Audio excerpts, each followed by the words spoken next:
Good morning my dear student. बच्चों, आज हम चैप्टर 3 पढ़ेंगे, हिमालय की बेटियां। हिमालय की बेटियों से तात्पर्य है कि जो नदियां हैं, गंगा, यमुना, ब्रह्मपुत्र, उन्हें क्या माना गया? हिमालय की बेटी माना गया। अभी तक मैंने उन्हें देर से ही देखा था, बड़ी गंभीर, शांत, अपने आप में खोई हुई लगती थी। यहाँ पर लेखक कह रहे हैं, किसके बारे में कह रहे हैं? हिमालय की बेटियों के बारे में, यानी नदियों के बारे में कह रहे थे कि अभी तक मैंने इन नदियों को कहाँ से देखा था? दूर से ही देखा था। तो जब मैं इन्हें देखता था तो मुझे लगती थी कि ये नदियाँ जो है कितनी गंभीर हैं, कितनी शांत हैं और हमेशा अपने आप में ही खोई रहती हैं। संभ्रांत महिला की भांति वे प्रतीत होती थी। अब संभ्रांत महिला से तात्पर्य है कि एक संस्कारी महिला की तरह ये नदियाँ उस समय मुझे लगती थी। उनके प्रति मेरे दिल में आदर और श्रद्धा के भाव थे, और जब मैं इन नदियों को इस रूप में देखता था तो जो मेरे मन में आदर और श्रद्धा के भाव थे वह और ज़्यादा बढ़ जाते थे। माँ और दादी, मौसी और मामी की गोद की तरह उनकी धारा में डुबकियाँ लगाया करता था। तो जब मैं उनकी धारा में कभी डुबकी लगाता था, नहाता था, तो उस समय मुझे ऐसा लगता था कि जैसे मैं अपनी माँ, दादी, मौसी और मामी की गोद में बैठा हुआ हूँ और वो मुझे नहला रही हैं। परंतु इस बार जब मैं हिमालय के कंधे पर चढ़ा तो भी कुछ और रूप में सामने थी। मैं हैरान था कि यही दुबली पतली गंगा, यही यमुना, यही सतलुज समतल मैदान में उतरकर विशाल कैसे हो जाती है। परंतु लेखक यहाँ पे कह रहा है कि जब मैं इस बार हिमालय पर चढ़ा और मैंने इन्हें देखा तो मुझे इनका दूसरा रूप दिखाई दिया। जो ये दुबली पतली गंगा बहने वाली नदियाँ, यमुना, सतलुज समतल मैदानों में, यानी जब ये मैदानी इलाकों में उतरती थी, वहाँ पर बहती थी, तो इनका रूप क्या हो जाता था? विशाल होता था। यानी कि जब ये पहाड़ों से निकलती थी तो ये पतली धारा के रूप में होती थी, लेकिन जब ये मैदानों में जाकर बहती थी तो जो इनका रूप होता था वह बहुत ज़्यादा क्या हो जाता था? विशाल हो जाता था, बड़ा हो जाता था। उनका उछलना कूदना, खिलखिलाकर लगातार हंसते जाना, उनकी यह भावभंगी, उनका यह उल्लास कहाँ गायब हो जाता था। तो वो देख रहे थे कि जब ये पहाड़ों से निकलती हैं तो उछलती कूदती हुई, खिलखिलाते हुए, हंसती हुई, एक दूसरे से बातें करती हुई बड़े उल्लास के साथ निकलती हैं। लेकिन जब ये मैदानों में आ जाती हैं तो यह बिल्कुल शांत स्वभाव में दिखाई देती हैं। तो उस समय उनकी सारी हंसी उल्लास कहीं गायब हो जाता है। किसी लड़की को जब मैं देखता हूँ तो किसी कली पर जब मेरा ध्यान भटक जाता है तब भी इतना कौतूहल विस्मय नहीं होता है जितना कि इन बेटियों की बाल लीला को देखकर।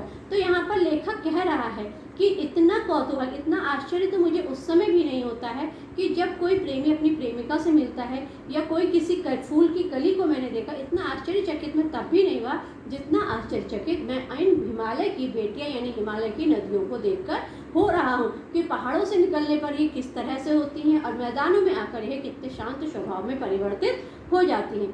कहाँ ये भागी जा रही हैं? वह कौन लक्ष्य है जिसने इन्हें बेचैन कर रखा है? तो लेखक सोच रहा है कि जो ये नदियाँ हैं यह कहाँ भागती हुई जा रही हैं और इनका क्या लक्ष्य है? इनका ऐसा कौन सा लक्ष्य जो इन्हें प्राप्त करना है और जिन्हें प्राप्त करने के लिए यह इतनी बेचैन हो रही हैं और अपने महान पिता यानी जो हिमालय पर्वत जिन्हें सबसे ऊंचा माना जाता है उनका प्रेम पाकर भी जो इनका हृदय है वह अभी भी क्या है? अतृप्त है, अशांत है। ये पूरी तरह से शांत नहीं है। ये इस तरह से प्रतीत हो रही हैं, इस तरह से बेचैन प्रतीत हो रही हैं कि न जाने इनका लक्ष्य कितना बड़ा है।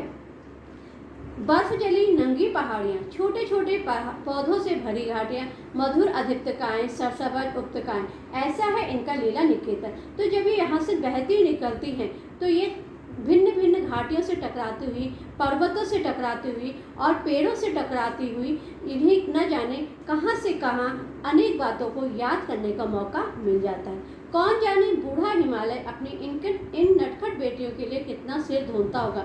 बड़ी बड़ी चोटियों से जाकर पूछे तो उत्तर में विराट मौन के सिवाय उनके पास और रखा ही क्या है। अब जो इनके पिता हैं हिमालय, उनको क्या पता कि यह अपनी बेटियों की इस तरह की चुपचापी से कितना परेशान होते होंगे। जिस तरह एक पिता अपनी बेटी की परेशानी में परेशान हो जाता है, सेम इसी तरह हिमालय पर्वत भी अपनी बेटियों की इस खामोशी को देखकर कितना परेशान होते होंगे, इसका अंदाजा हम ही लगा सकते हैं। सिंधु और ब्रह्मपुत्र ये दो ऐसे नाम हैं जिनके सुनते ही रावी, सतलुज, व्यास, चनाब, झेलम, काबुल, कपिसा, गंगा, यमुना, सरयू, गंडक, कोसी आदि हिमालय की छोटी बड़ी सभी बेटियां आंखों के सामने नाचने लगती।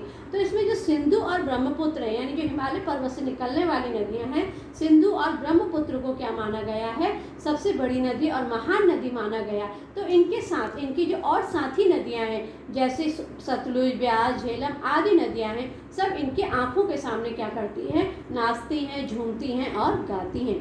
वास्तव में सिंधु और ब्रह्मपुत्र स्वयं में कुछ भी नहीं है। दयालु हिमालय के पिघले हुए दिल की एक एक बूंद न जाने कब से इकट्ठा होकर इन दो महानदी के रूप में समुद्र की ओर प्रभावित होती जा रही।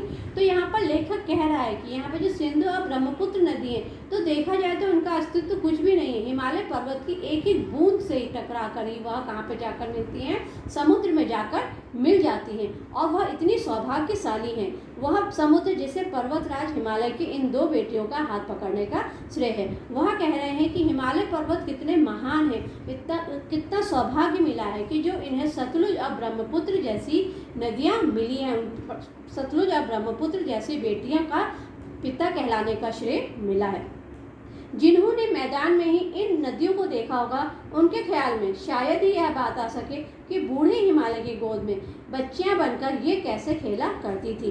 तो लेखक कह रहा है कि जिन लोगों ने इन नदियों को मैदानों में देखा होगा, उनके मन में ही शायद यह ख्याल आया होगा कि किस तरह से बूढ़े हिमालय की गोद में यह जो दो नदियां हैं, सतलुज, ब्यास, ये किस तरह से खेला करती होंगी। जिस तरह से एक शिशु यानी एक बच्चा अपने माँ बाप के सामने खेलता कूदता बड़ा हो जाता है, ठीक उसी तरह से ये नदियां भी अपने पिता यानी हिमालय के सामने खेला कूदा करती थी। और लेकिन मुझे तो ऐसा लुभावना प्रतीत हुआ कि हिमालय को ससुर और समुद्र को उसका दामाद कहने में कुछ भी झिझक नहीं होती थी।